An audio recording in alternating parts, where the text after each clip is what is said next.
The Roman philosopher Seneca once wrote a letter to his friend, and in it he quoted another philosopher, Hecato, saying, "Cease to hope and you will cease to fear." He explained that the main cause of both these feelings is that instead of adapting ourselves to what is happening right now, we send our thoughts too far ahead into the future. Let me tell you a story about a man named Theron.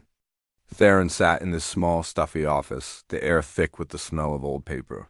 Through his window, the harbor was a flat, empty sheet of blue. For 3 long weeks, he had sat just like this, his eyes fixed on the horizon, waiting for his ship, the Callista, to return. On that ship was his entire fortune, a precious cargo of rare spices and silks. If it arrived, he would be the wealthiest merchant in the city. If it was lost, he would be utterly ruined. His mind was completely unmoored from the present, lost somewhere out at sea. One moment, he would be filled with a frantic, aching hope. He'd picture the Callista's brilliant white sails against the blue sky. He'd imagine the satisfying weight of gold in his hands, the look of envy on his rivals' faces, and the grand villa he would finally build on the hill. A surge of triumph would rush through him, his heart pounding with a joy so intense it was almost painful. This was the future he desperately needed, the one he demanded from fate. Then, just as quickly, the beautiful vision would sour. The hopeful future would dissolve into darkness, and a cold, heavy dread would grip his heart. This was fear. He'd see a violent, rogue storm, the ship's mast snapping like a dry twig. He'd imagine pirates swarming the decks, his precious cargo being thrown overboard into the waves.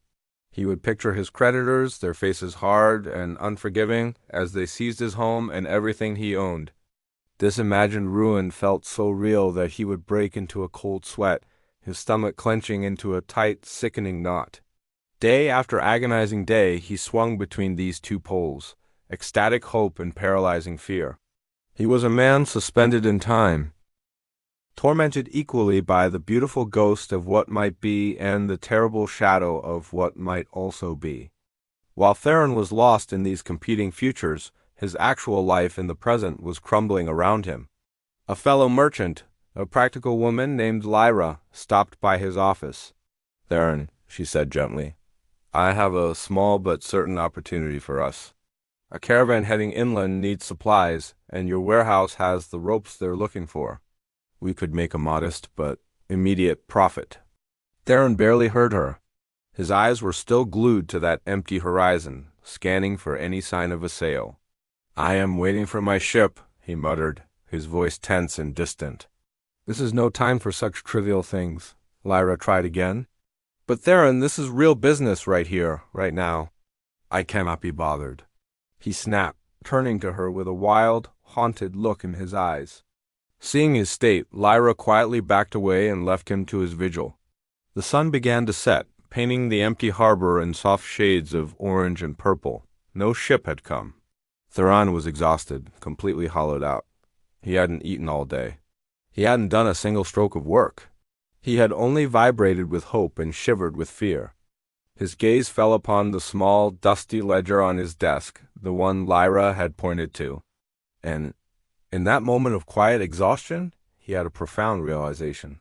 His desperate hope for the Callista's arrival and his terrifying fear of its loss were not two different feelings at all. They were the same illness. Both were a complete rejection of the present moment. Both had chained him to a future he could not control, making him blind to the real, manageable life that was right in front of him, the trade with Lyra, the work on his desk. In sending his thoughts so far ahead, he had suffered a torment that no actual storm or treasure ever could.